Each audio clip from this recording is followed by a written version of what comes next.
हर click, हर swipe, हर एक like के पीछे एक छिपी हुई दुनिया है, एक ठोस भौतिक दुनिया जिसके बिना हमारी डिजिटल जिंदगी शायद मुमकिन ही नहीं होगी। तो आज हम उसी दुनिया के तारों को परत दर परत खोलने जा रहे हैं। जब कोई ईमेल भेजा जाता है या वीडियो देखा जाता है तो असल में होता क्या है, आइए पता लगाते हैं। चलिए एक बहुत ही आसान से सवाल से शुरू करते हैं। जब हम क्लाउड शब्द सुनते हैं तो दिमाग में क्या आता है?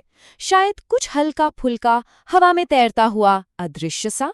ये एक बहुत पावरफुल इमेज है और इसे जानबूझकर ऐसा बनाया गया है। ये एक बहुत आम सोच है ना?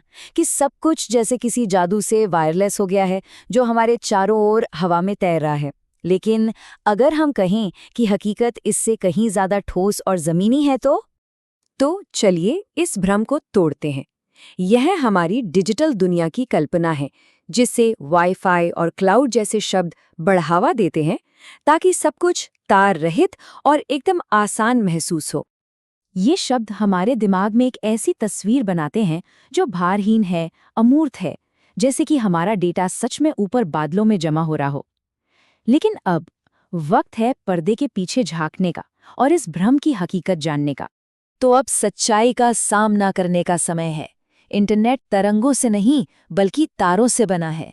ये बादलों से नहीं बल्कि कंक्रीट से बना है। असल में ये एक विशाल डिजिटल फैक्ट्री है जो कभी सोती नहीं। और इस फैक्ट्री का दिल है डेटा सेंटर।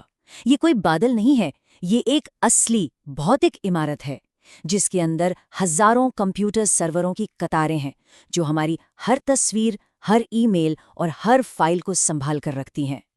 तो फर्क देखिए कितना बड़ा है। जहां हम क्लाउड को अमूर्त मानते हैं, वहीं डेटा सेंटर एकदम ठोस और विशाल होते हैं। जहां हमें लगता है कि हमारा डेटा हर जगह है, वो असल में इन बेहद सुरक्षित इमारतों में बंद है।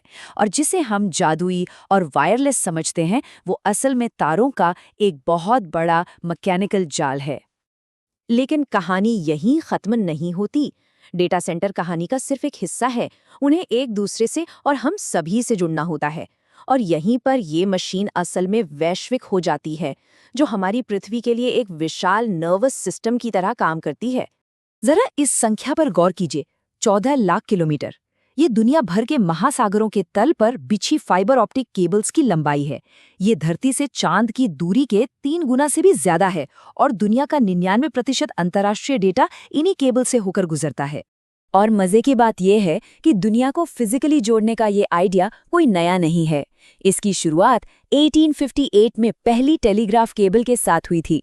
लेकिन आज 550 से ज्यादा आधुनिक फाइबर ऑप्टिक केबलों के साथ ये नेटवर्क पहले से कहीं ज्यादा बड़ा, तेज और हमारी जिंदगी के लिए ज्यादा अहम हो गया है। अब इतनी बड़ी, इतनी विशाल मशीन को चलाने के लिए जाहिर है बिजली तो लगेगी, और थोड़ी बहुत नहीं, बहुत बहुत ज्यादा बिजली। जरा इस ग्राफ पर नजर डालिए, ये सच में चौंकाने वाला है।